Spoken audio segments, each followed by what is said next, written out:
Jai Shri Krishna Chaitanya Prabhu Nityananda Shri Advaita Gadadhara Srivasa Gaur Bhaktavrinda Hare Krishna Krishna Krishna Hare Hare Jai Shri Krishna Chaitanya Prabhu Nityananda Shri Advaita Gadadhara Mukam Karoti Vachanam Pangam Langyate Girim Yatkripatamahu Vande Shri Gurudina Dharanam Padmanandam Madhavam. Okay, Hare Krishna.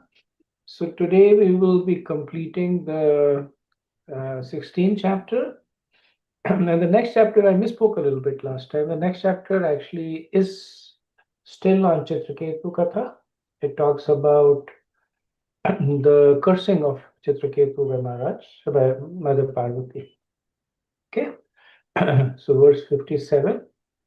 Ramkatha Prabhu, you want to do the Sanskrit and translation? Yes, Prabhuji. Sure. Thank you, Prabhuji.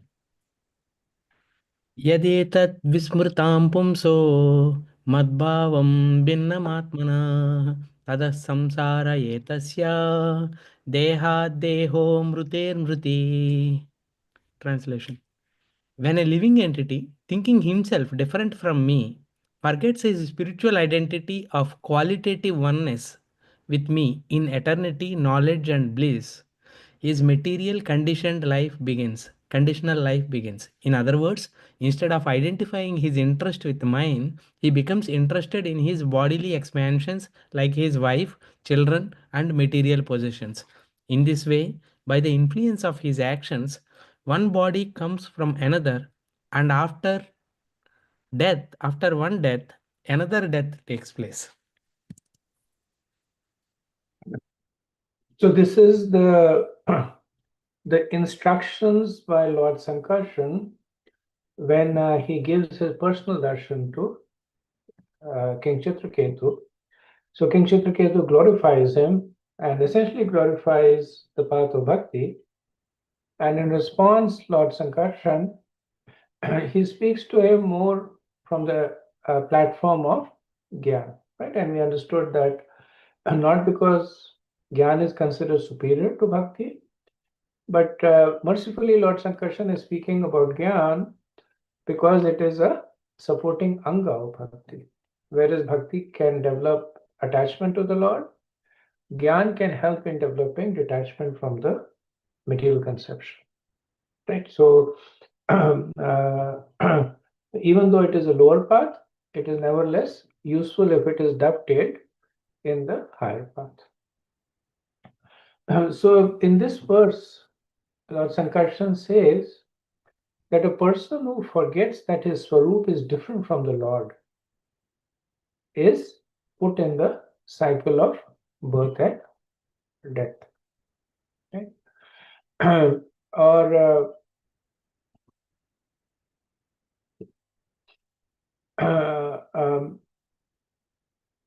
this is a verse that, without commentary by the Acharyas, may also be considered to be promoting something like a Brahmavadi or Mayavadi kind of a philosophy. So Srila Prabhupada and Vishnu Chakravarti Thakur, they make many relevant points in this context.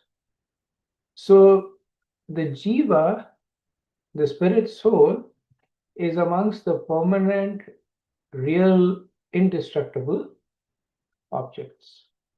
However, in the conditioned state, there is the constant destruction of the association of this jiva with the material body. Right? So the sameness and the difference of the jiva and the material world is explained as follows. They are both one because they are both the energies of the Lord. They are different because the jiva arises from the Lord's Tathastha Shakti and the material world arises from his Bahirangi Shakti. So Srila Prabhupada says that the Mayavadi philosopher teaches the philosophy of Tattvamasi, that you are the same as God, he forgets that Tattvamasi applies in terms of the marginal position of the living entity who is like sunshine. And this is the example of the sun globe, the sun deity and the sun shine, right? So they are the same because they're all related to the sun, but yet they are different. Vishwanath Chakravarti Thakur, he adds another interesting aspect to this verse in his commentary. He says that the Nitya Siddha or the Nitya Mukta Jivas are to be considered as the part of the Lord's Swarup. So eternal associates of the Lord like Nanda Maharaj and Yashoda are in this category. And then the Shuddha Bhaktas, who have perfected their life by the mercy of the Lord or the Nitya Muktas, and they obtain superior rasas like Dasya, are also in this category. They are considered non-different from the Swarup of the Lord, since they are directly empowered by the Swarup. Now, here, and for obvious reasons, I will not go into it, but just for your information, there is actually a fair bit of debate that goes on within the more academic circles of ISKCON between the Nitya Siddhas and the Shuddha Bhaktas, right? The Nitya Siddhas or the Sadhana Siddhas, right? The Nitya Siddhas are eternally perfected jivas, and the Sadhana Siddhas are conditioned jivas who become perfect, right? So how do the two relate to one another? How do they relate to the Lord? There's a whole lot of debate going on. At one point, it was a lot more. This is back in the 80s. And there were people who were actually asked to leave ISKCON because of taking one position or other against this. Now it's mostly academic debate. It's not that somebody will get expelled from ISKCON or whatever it is. But this is a topic that acharyas have different views on. And within ISKCON, there's a certain view that is followed. Now the third are the Mishra Bhaktas. So the Mishra Bhaktas who have perfected mixed bhakti. So it's not Shuddha Bhakti. So Vishwanath Chakravarti says is that they attain the lower Shantarasa and they are not empowered by the Lord's Swarup. While they are eternal, they are not part of his Swarup. They are part of his Tathastha Shakti. Right? So Vishwanath Chakravarti adds another complication in this, that even amongst the sadhana siddhas, even amongst those who perfect their life through sadhana, there are some who become part of the Lord's Swarup, so they become non-different from the Nitya Siddhas, and there are some that continue to remain in the Tathastha. Okay, next verse, 58. Yes, Prabhu. लब्ध्वेहा मानुषीं योनिं ज्ञानविज्ञानसम्भवाम् आत्मानं यो न बुध्येत न क्वचित् क्वे क्षेममाप्नुयात्. Translation: a human being can attain perfection in life by self-realization through the Vedic literature and its practical application. This is possible especially for a human being born in India, the land of piety. A man who obtains birth in such a convenient position but does not understand his self is unable to achieve the highest perfection, even if he is exalted to life in the higher planetary systems. So this is a point that is often made, that having attained the human form of life, if one does not use it to make spiritual progress, then that person is considered to have wasted his human form of of life. Right. So, point of note, just more from the perspective of academic interest, is that in the verse, the Sanskrit iha is translated as, the iha is like pointing. It's a pronoun. It's pointing to a place. Contextually, it is pointing to the material world. So, what Lord Sankarshan is saying is that one who has come in this material world, and has a human form of life, should use it to achieve the higher purpose. Srila Prabhupada translate Iya as especially in the pious land of Bharatvarsha, India. Right. So Prabhupada, again, as an acharya, he puts in realizations that that are visible to him. It's in a way for him encouraging people born in the Bharatvarsha to especially exert themselves. Not to say that he's minimizing others, but again, this is Acharya's prerogative.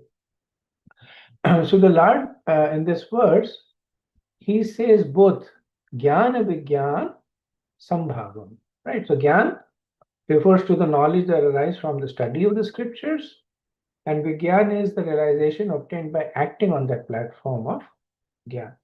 So Gyan gives the realization that the self is a spirit soul, and Vigyan gives a direct realization of Atman, which is not just the spirit self, but the supreme spirit also. And both Vigyan and Gyan are possible in the human birth. Okay, next verse.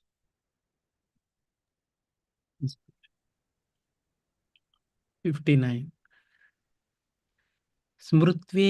स्मृत्वेहायं परिक्लेशं तथा विपर्ययाम् अभयं चापि अनिह्यायां संकल्पाद् विरमेत् कवि. Translation. Remembering the great trouble found in the field of activities performed for fruitive results, and remembering how one receives the reserve of the results of one desires, whether from material actions or from the fruitive activities recommended in the Vedic literatures, an intelligent man should cease from the desire for fruitive actions, for by such endeavors one cannot achieve the ultimate goal of life. On the other hand, if one acts without desires for fruitive results, in other words, if one engages in devotional activities, he can achieve the highest goal of life with freedom from miserable conditions. Considering this, one should cease from material desires. So this verse is a continuation from the previous verse. In the previous verse, Gyan and Vigyan were glorified. In this verse, it is explained why they are glorified. That one who is at the platform of Gyan and Vigyan will understand that all kinds of karma, whether it is sukarma or vikarma, it will give undesirable results. Right? So remembering the misery caused from the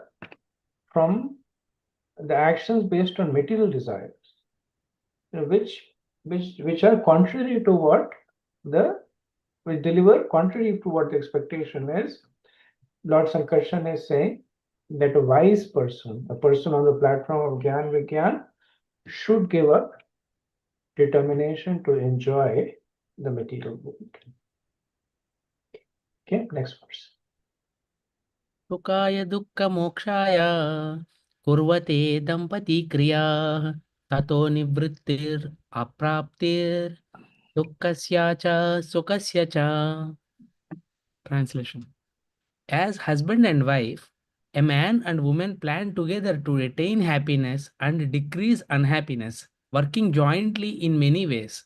But because their activities are full of desires, these activities are never a source of happiness and they never diminish distress.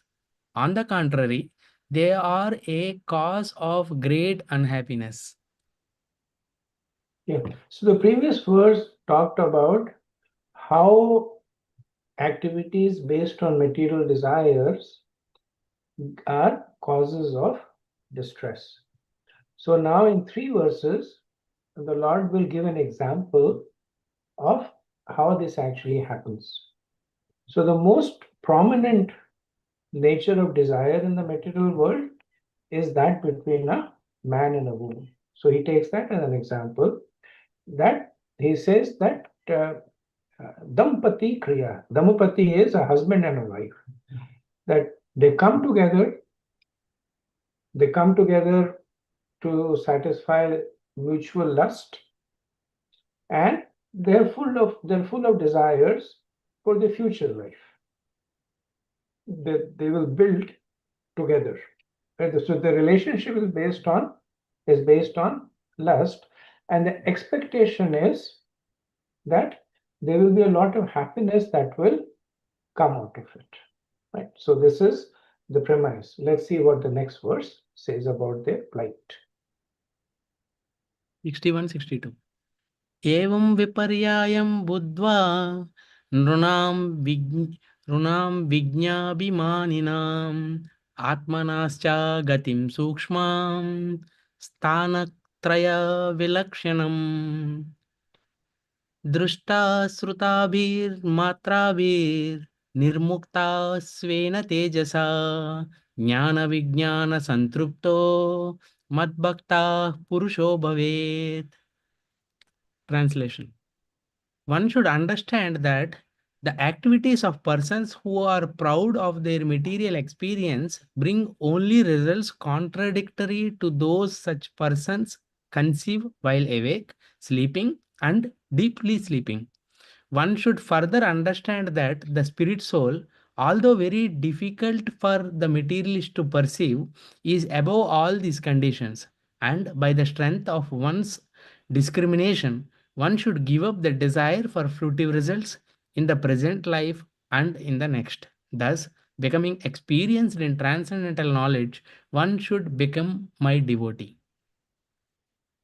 So the first part of these 2 verses talk about what happens to people, like in the example given, the verse before, that they come together on a material platform expecting to enjoy, and the result is contradictory to what such people conceive while awake, sleeping, and deeply sleeping. Right, so these are the 3 stages in which one exists. Right, so one can be awake, sleeping is sleeping while dreaming, and deeply sleeping is in deep slumber. So in all stages of their existence, they will experience distress. And the second part of it talks about those who do not pursue that path. So those who understand that the spirit soul is above all these conditions. And so because of that, they become experienced in transcendental knowledge, and then they become the Lord's devotee.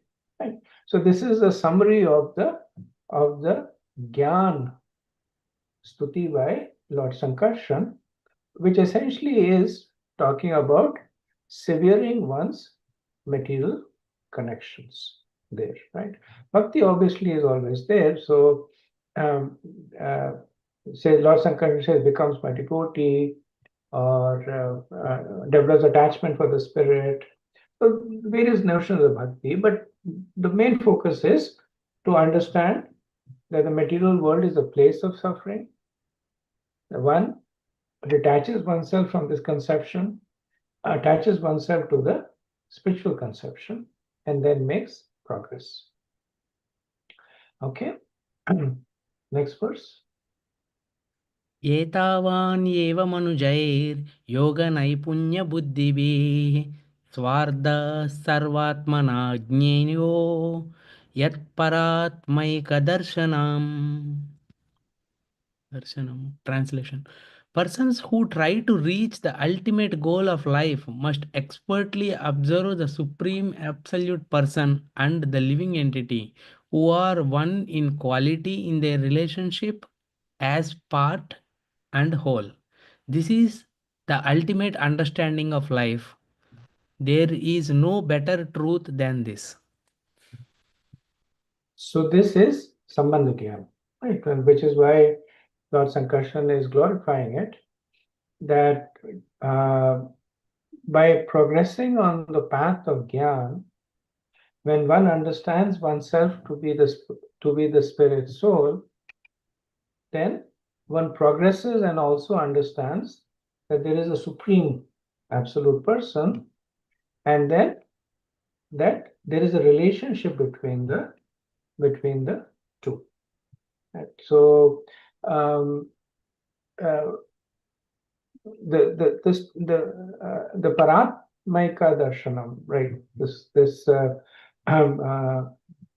transcendental vision, it still does not have the mellows of bhakti in it, right? Which is not Lord Sankarshan's focus now, because from the platform of Gyan, one reaches Sambandh Gyan. From Atma Gyan, one reaches Sambandh Gyan, and then when one is practicing bhakti, if one gets the mercy of a devotee, then one gets imbued with the higher rasas. But it is important because the Sambandh Gyan forms the basis. That is why it has been glorified over here. Next verse. त्वमेतत् श्रद्धया राजन् अप्रमत्तो वचो मम ज्ञानविज्ञानसम्पन्नो धारयान् आसु सिद्ध्यसि. Translation. O king, if you accept this conclusion of mine, being unattached to material enjoyment, adhering to me with great faith, and thus becoming proficient and fully aware of knowledge and its practical application in life, you will achieve the highest perfection by attaining me. So this is the summary of the instruction by Lord Sankarshan, also includes the Falstuti of listening to the instruction. So the first part is accept the Lord's conclusion with faith and without deviation. Shraddhaya apramato vacho mama. Vacho is my instruction. Shraddhaya, with faith, and apramato, without any confusion. Second is to be detached from material enjoyment. Third is to be attached to the Lord with great faith. So these two Prabhupada derives contextually from the previous instructions. They don't appear they don't appear directly, so to speak. Prabhupada derives them. He's presenting a complete summation. Then fourth is Gyan, which is fully aware of the knowledge. And sixth is Vigyan Sampanna, practicing it. Right. So accept the Lord's conclusion, become Gyan, which is understand them, Vigyan, which is practice. Then what will happen? Detachment and attachment. Detachment from material enjoyment and attachment to the Lord. Right. So Dharyan Ashu Sadhyase. Right. So this is the will attain the perfection of attaining the Lord. One thing that you will notice is that Gyan Vigyan has been used 3 times by Lord Sankarshan. In verse 58, he talks about it. Jnana Vigyan Sambhavam. In verse 62, he talks about it. Jnana Vigyan Santrapto. And in verse 64, this verse, he talks about Jnana Vigyan Sampano. Right? So, so whether situated at the platform of Gyan Vigyan, practicing Gyan Vigyan, or Sampano, full of Gyan Vigyan, then the conclusion is that one attains material detachment, and most importantly, one will attain Dharayan Ashu Siddhyasi. And one will attain the attachment to the Supreme Lord. So actually, I just wanted to correct that 3 is given directly by Lord Sankarshan in the word Dharana Ashu Sadyasi. Material detachment is derived contextually from the previous verse. So out of the 5 things, 4 things come directly in this verse. The material detachment that comes actually from previous verse. Okay, next verse is the last verse. Sri Sukha Uvacha आश्वस्या भगवान् इत्थं चित्रकेतुं जगद्गुरुः पश्यतास्तस्य विश्वात्मा ततश्च Antardadhi Hari. Translation. Sri Sukadeva Goswami continued, after thus instructing Chitraketu and assuring him of perfection in this way, the Supreme Personality of Godhead, who is the Supreme Spiritual Master, the Supreme Soul, Sankarshan, disappeared from that place as Chitraketu looked on. So this is the conclusion of the conversation between Chitraketu and Lord Sankarshan. One thing interesting in this chapter, this is more of trivia detail, is there is actually it's a chapter that actually switches a fair bit of speakers. So it begins with Shri Badrayani Ruvacha, the first verse, right, which is Sukadeva speaking. Second verse is Narada Vacha.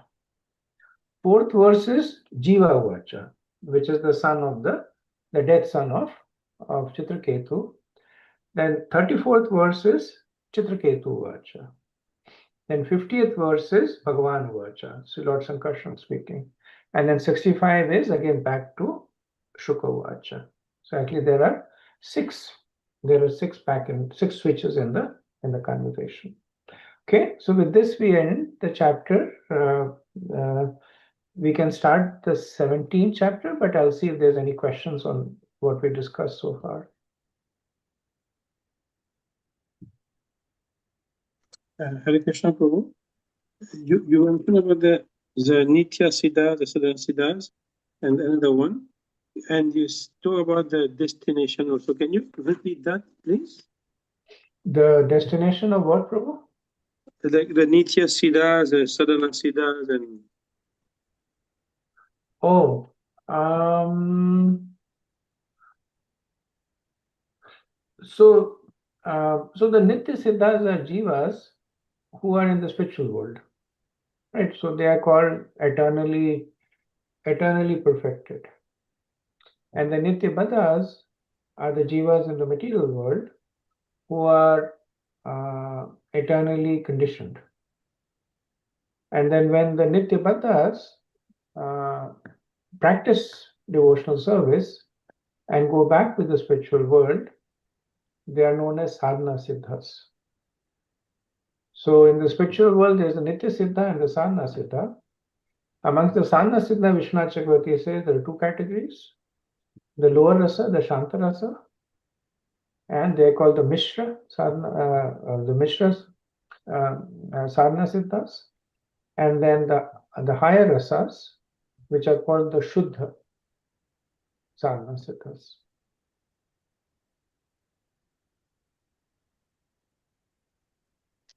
thank you, Prabhu. Thank you.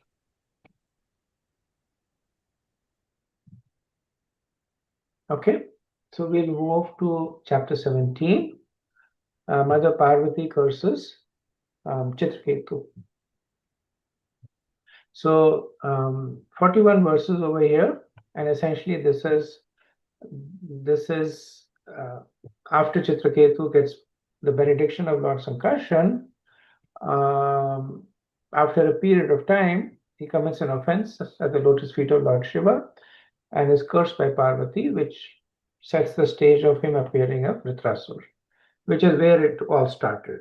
The pastimes actually started with Vritrasur, and then this is Sukadeva Goswami telling Parishad Maharaj how is it that Vitrasur was so exalted? Right, so it ends over here.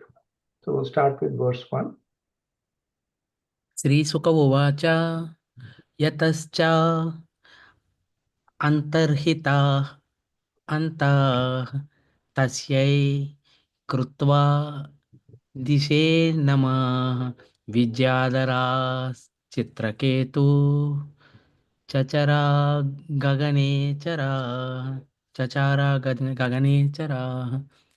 Sri Sukadev Goswami said, after offering obeisances to the direction from which Ananta, the Supreme Personality of Godhead, had disappeared, Chitraketu began traveling in outer space as the head of the Vidyadharas. So even though it's not explicitly stated here, but the understanding is that while Chitraketu attained perfection by getting the audience of the Lord, he did not go back to the spiritual world, but rather he left his position as the king and became the head of the Vidyadharas. Now, I know people ask whether Chitraketu in the same body became the head of the Vidyadharas or he gave up his body. That also is also not clearly said, but he continues to be called as Chitraketu. Right. So perhaps in the very same body, the body as a king, he attained the position of the head of the Vidyadharas. Next verse. Verse 2 and 3. Salaksham Lakshyanaam Avyahata Balendriya Stuyamano Mahayogi Munibi Siddhacharanai कुलचलेन्द्र द्रोणीषु नानासङ्कल्पसिद्धिषु रीमे विद्याधरस्त्रीभिर्गपायन् हरिम् ईश्वरम्. Translation: being praised by great sages and saints, and by the inhabitants of Siddhaloka and Charanaloka, Chitraketu, the most powerful mystic yogi, wandered about enjoying life for millions of years. With bodily strength and senses free from deterioration, he traveled within the valleys of Sumeru mountain, which is the place of perfection for various kinds of mystic power. In those valleys, he enjoyed life with the women of Vidyadhara Loka by chanting the glories of the Supreme Lord Hari.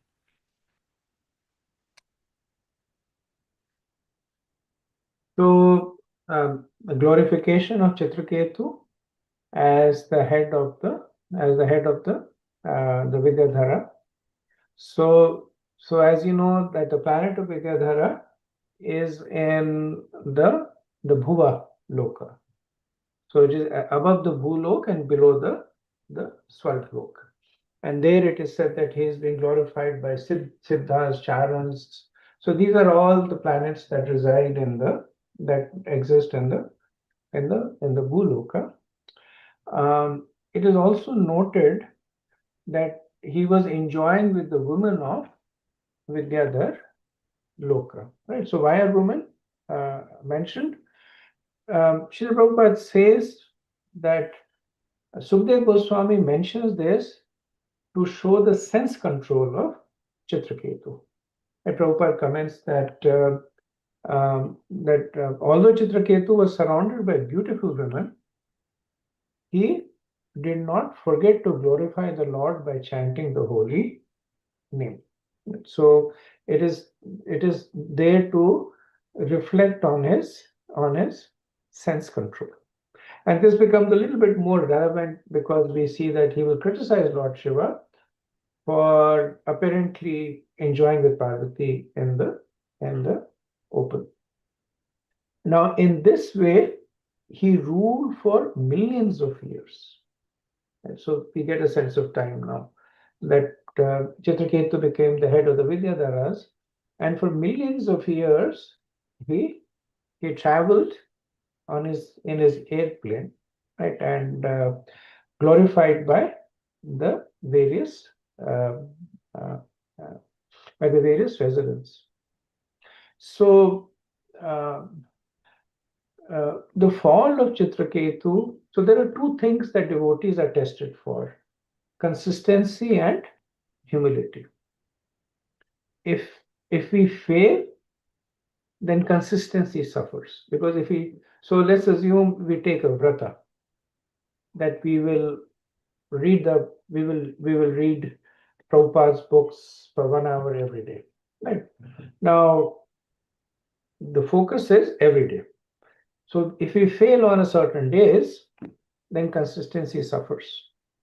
If we succeed, then humility suffers. That we may become proud. Oh, for the last 254 days, I have never missed a single day studying Prabhupada's books. So ultimately, the devotees are tested for both. How do they deal with success? And how do they deal with failure? Right? So they deal with success with humility, and they deal with failure with consistency, which means that even if they fail, their attempts remain consistent. So we see Chitraketu experiencing success, and then he will experience failure. And as a devotee of the Lord, we will see that he is dealing with success with humility, and in failure also he maintains the consistency of dependency on the Lord. But this is an interesting chapter because it also has nuances. Especially Vishwanath Chakravarti talks about who is at fault, right? So it's one of those things that there is Chitraketu, there is Lord Shiva, there is Parvati Devi, there are the sages who are sitting there. Who's at fault? Is nobody at fault? Is everybody at fault? And then later on, Prabhupada, Vishwanath Chakravarti, they give us a deeper insight into this. Okay, next two verses. 4 and 5. एकदा सा विमानेन विष्णुदत्तेन भास्वता गिरीशं दद्रसे गच्छान् परितां सिद्धचारिणये आलिङ्गना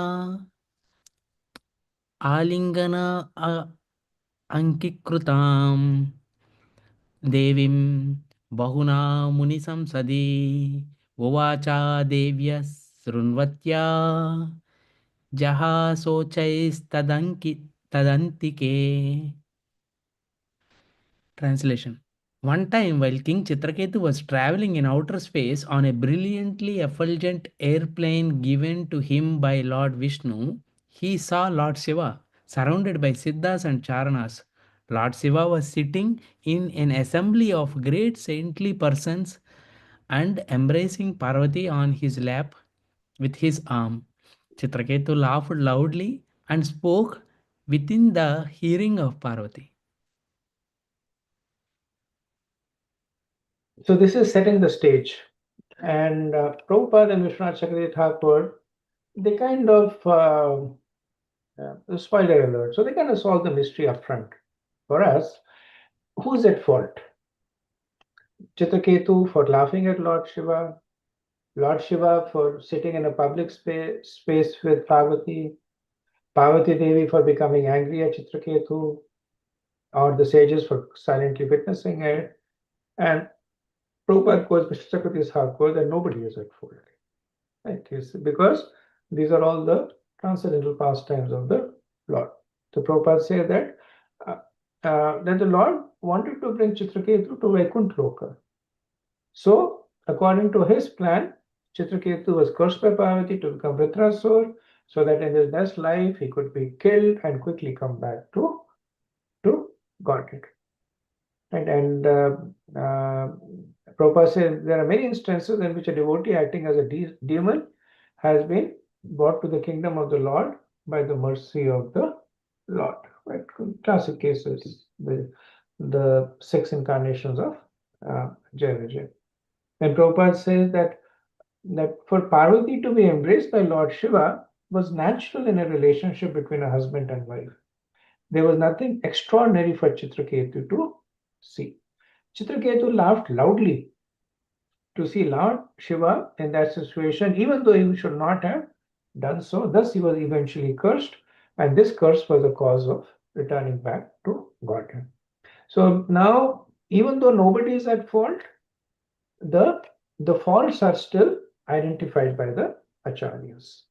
So this is one of those things like Arjun went into Maya because of Krishna put him into Maya, into confusion, and the Gita was spoken. Right? So while we see in the Bhagavad Gita, especially in the first chapter, Arjun is repeatedly criticized by Prabhupada in the purport. He should not have said this. This is not, this is Kripana, etc., etc. So, essentially, Arjun is playing a part, and the role that he is playing is for our benefit, for learning. So, Prabhupada is also um, uh, taking advantage of the lessons that role is revealing. So here also we'll see that Prabhupada, Vishnu Chakravarti, while they understand that all these are roles that are being played by these exalted devotees, but there's a purpose for which they're playing the role, which is for us to get lessons. So they will also they will actually also attribute faults, right? And that's why Prabhupada has put this up front, that the faults are being attributed only for us to learn. Actually, there is no fault. There cannot be any fault in Chitraketu. He had already had darshan of Lord Sankarshan. How can there be fault? There can be no fault in Lord Shiva. There can be no fault in Parvati Devi. Right? So that context is established, but they're playing a role. So let us see what are the teachings from that role. Okay, next verse. चित्रकेतुरुवाच एष लोका गुरुः साक्षात् धर्मं वक्ता शरीरिणाम् अस्ते मुख्या सभायां वै मिथुनी भूय भार्यया. Translation. Chitraketu said, Lord Shiva, the spiritual master of the general populace, is the best of all living entities who have accepted material bodies. He enunciates the system of religion. Yet, how wonderful it is that he is embracing his wife Parvati in the midst of an assembly of great saintly persons. So Chitraketu begins by glorifying Lord Shiva in four ways. Loka Guru Saksha, and he is the spiritual master of the general populations. Dharmam Bhakta, that he is the speaker of the Dharma.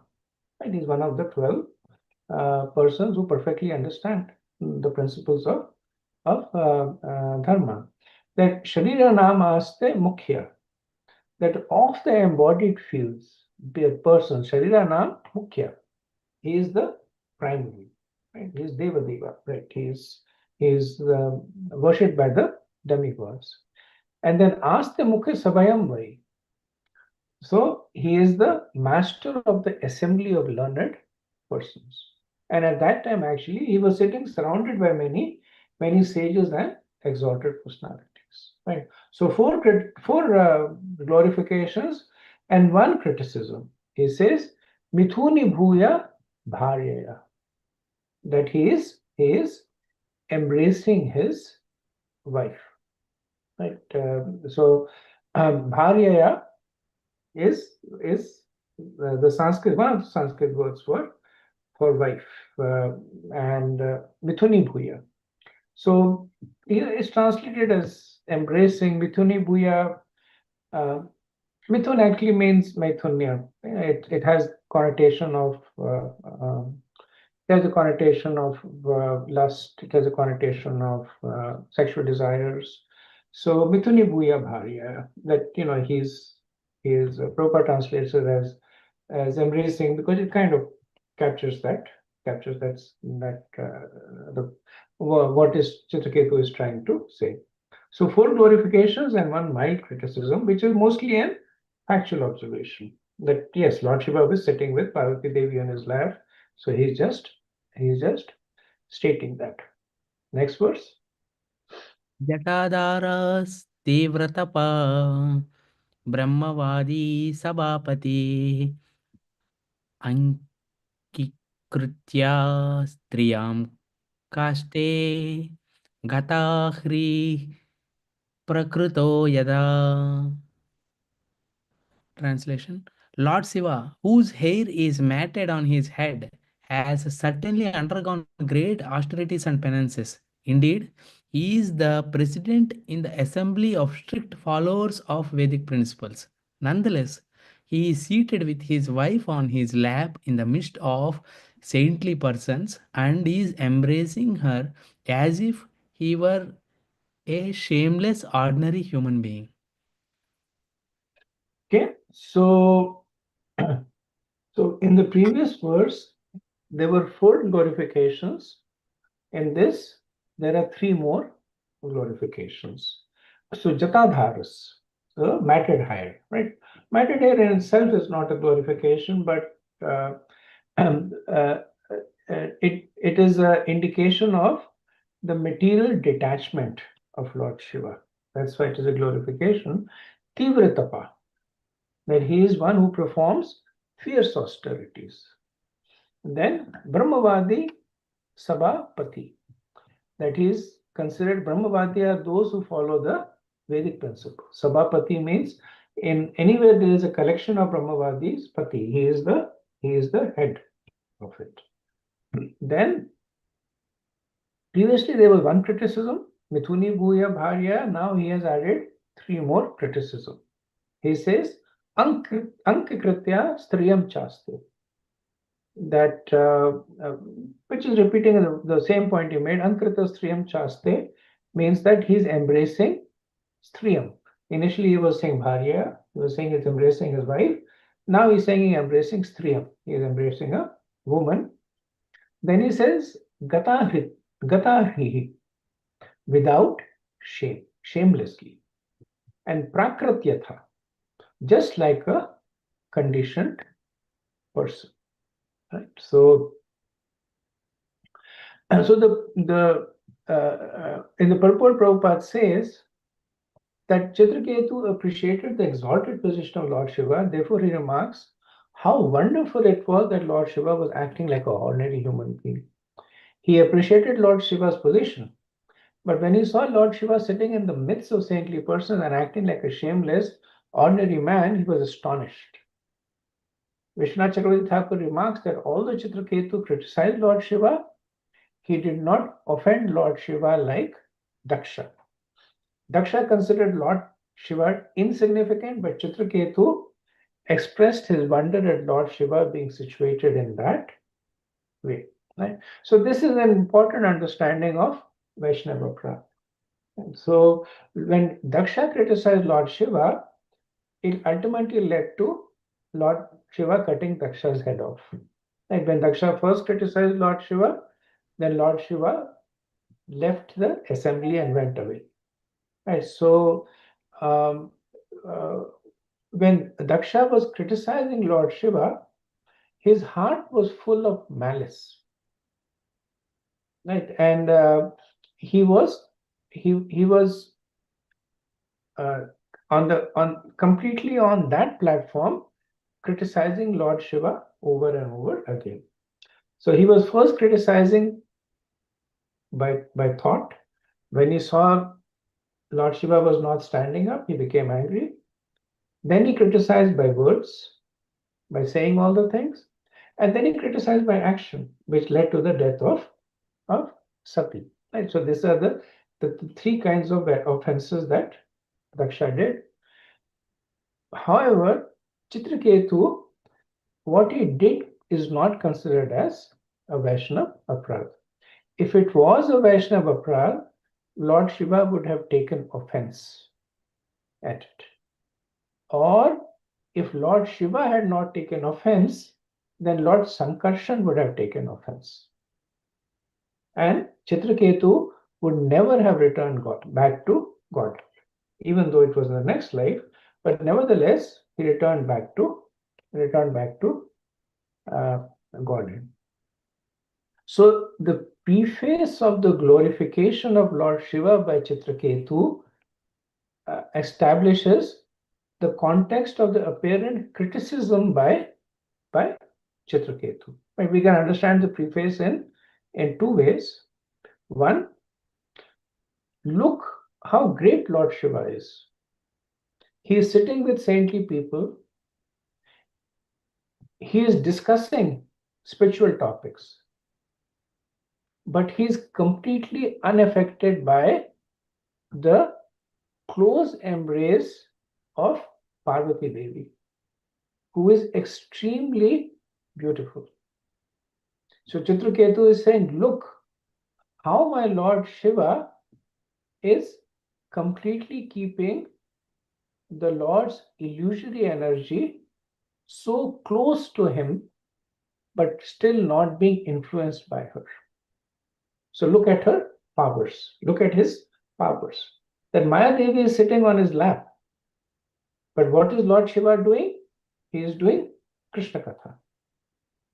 Right? So this is the glorification of the ability of Lord Shiva to be unaffected. So this is one understanding. Second understanding is Chitraketu saying that despite the so-called greatness of Lord Shiva, look how he is shamelessly embracing his wife in public. So Lord Shiva and the sages, they accept the first meaning. This is why when Chitraketu speaks, then Lord Shiva smiles. Then it is also mentioned that the sages remain silent. If the sages had discerned that Chitraketu was insulting Lord Shiva, they would have cursed him, or they would have left the assembly. Because that is the Vaishnava conduct, that when a Vaishnava is insulting another Vaishnava, then either one rectifies the situation or leaves that place. However, the sages did nothing. They remained silent, which means that they also accepted the first meaning. However, Parvati Devi accepted the second one, and that is why she cursed him. So, in the context of appreciation, the words of Chitraketu are framed in concern, like pastime of Lord Brahma, that he was chasing his daughter Vak, and the 6 sons of Marichi,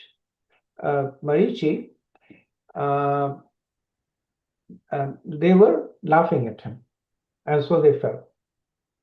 But Marichi and the other sages, they actually went to Brahma, and they said, this conduct is not suitable for you. And Lord Brahma appreciated that. So, in a way, the sages who went to Brahma, they actually criticized him on his face. Whereas the sons of Marichi, they were laughing behind his back.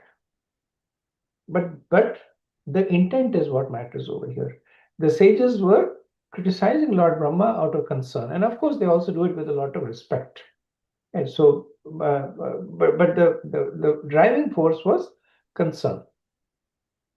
And the sons of Marichi laughing behind Lord Brahma, the driving force there was malice. And that's why they forget. Vishwanath Chakravarti says that while Chitraketu was criticizing out of concern, he also forgot the importance of Vaishnava etiquette. That Lord Shiva was in a much senior position. He was sitting in an assembly of sages, and especially he was sitting with his wife. So being right is not sufficient. Right means saying the right thing at the right place, in the right time, and in the right way. That is what would have made it right. Okay, let's do one last verse. प्रायशः प्रकृताश्चापि स्त्रियां रहसि बिभ्रति अयं महाव्रतोदरो बिभ्रति सदसि स्त्रियाम्. Translation: ordinary conditioned persons generally embrace their wives and enjoy their company in solitary places. How wonderful it is that Lord Mahadev, although a great master of austerity, is embracing his wife openly in the midst of an assembly of great saints. So Chitraketu is starting off by expressing his wonder, that wonder at Lord Shiva, that even ordinary people do not embrace their wives in public and prefer to do so in solitary places. So Lord Shiva is Mahavratadharo. Mahavratadharo means that he is a performer of great austerities. One of the biggest austerity is keeping your impulses under control. And so when a man is with a woman in a conjugal relationship, then the impulses can be strong.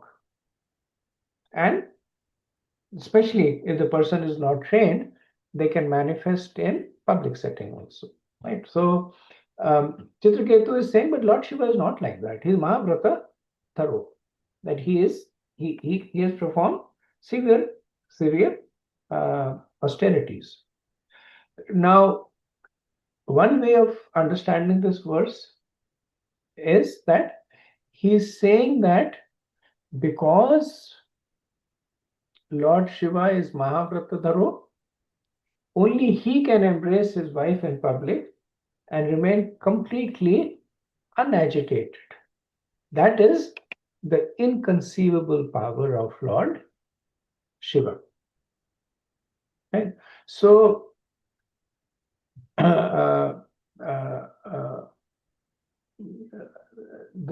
verse is, and again, so like I said, that the whole pastime is understood in two different ways, as glorification and as criticism. So glorification, this is the understanding. As criticism, we see that he is becoming more critical of Parvati. He repeatedly addresses Mother Parvati as Striyam, as woman, that woman. Previously, he had addressed her as Bhaya, as the wife of Lord Shiva. So now he's saying Vivartri Sadasi Striyam, that he's enjoying with the woman in the assembly. So by using the word Vivarti, enjoying, he's saying that this Lord Shiva cannot be the controller of the senses. Right? He is not even like the Prakrata. He is not even like the ordinary conditioned souls who only enjoy with their wives in private. Right? Even they do not enjoy in a public manner, especially in front of sages.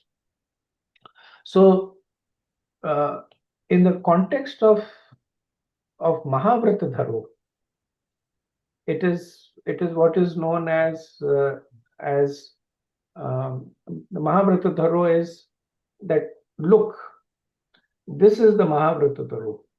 This is the person who is supposedly the follower of great vratas. He is Vivartriya Sadasi Striyam. Like he is shamelessly enjoying with his wife in front of everyone. So this follows a nyaya that is known as Bahulavriti. So Bahulavriti means that the predominant occurrence takes precedence. So if there is a multiple instance of a phenomena sharing a common attribute and only a few differ, then the minority are interpreted in the light of majority. right? So if somebody is saying to the other person, you're a fool, you have no intelligence, you're a thief, and then person says, oh, you are great, and look how your eyes are shining, then these apparent glorification are also considered to be insult, because there is the predominance of insults. So in this, there is a predominance of criticism. So, the phrase Mahavrata which is actually glorification, should also be by that nyaya considered as a insult. So in the previous verse, there was a predominance of glorification, right? So the insult was in that context. In this verse, there's a predominance of insults, criticism. So the glorification is in that context. So this is the effect. So we see from one verse to another, Chitraketu's mood changing. This is the effect of offending great Vaishnavas. That one who criticizes Vaishnava becomes infected by the reactions of the criticism and becomes more accustomed to criticizing. Like in Chaitanya Leela, Ramachandra Puri is an example of it, that as he criticized Vaishnavas, he became infected by Vaishnava Pral, and he began to even criticize more, to the point that he even started criticizing Chaitanya Mahaprabhu.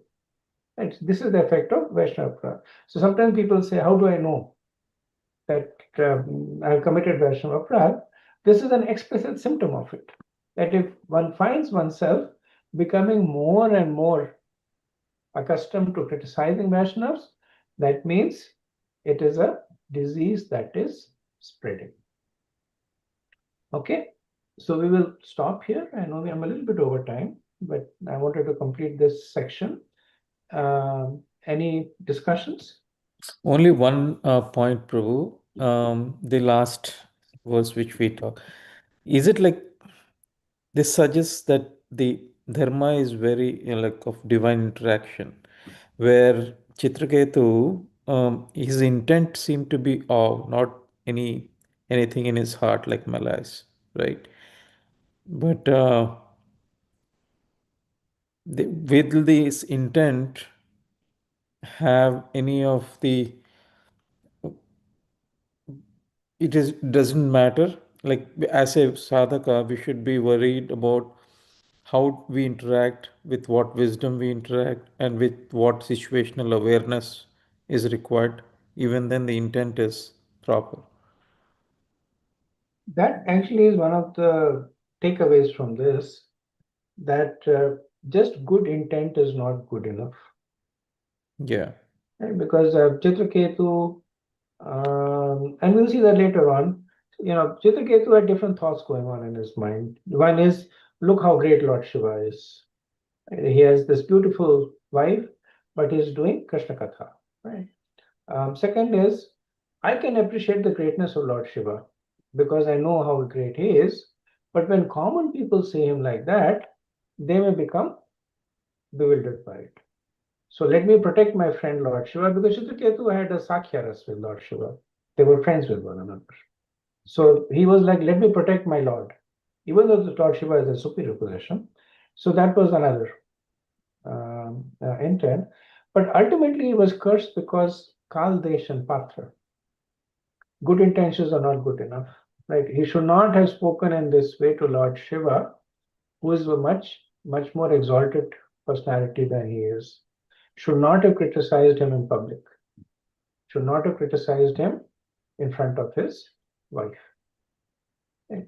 So with all the good intentions, he could have gone in a more confidential setting, in a solitary setting, and then submitted it in a more humble way, as opposed to laughing in a derisive manner and saying things that could also be taken as insulting.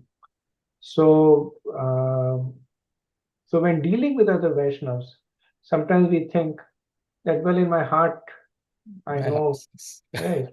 But externally, either by omission or by commission. Many times it's by omission, like we said, even though in my heart I know that I should do this, and I respect him a lot, but I can't do it. I'm busy and this and that. So mostly it's by omission that it is there. But the pastime just brings forth the subtlety of dealing with Vaishnavas. The good intentions is not good enough. Yeah. Thank you, Prabhu. Okay, so we'll end over here. वाञ्छकल्पतरुभ्यश्च कृपासिन्धुभ्य एव च पतितनाम पावनेभ्यो वैष्णवेभ्यो नमो नमः। अनंत कोटि वैष्णववृंद की जय। शिला प्रभुपाद की जय। So next week I am going to Las Vegas for a conference. I have to work out my. I have to thank you, Prabhu. I have to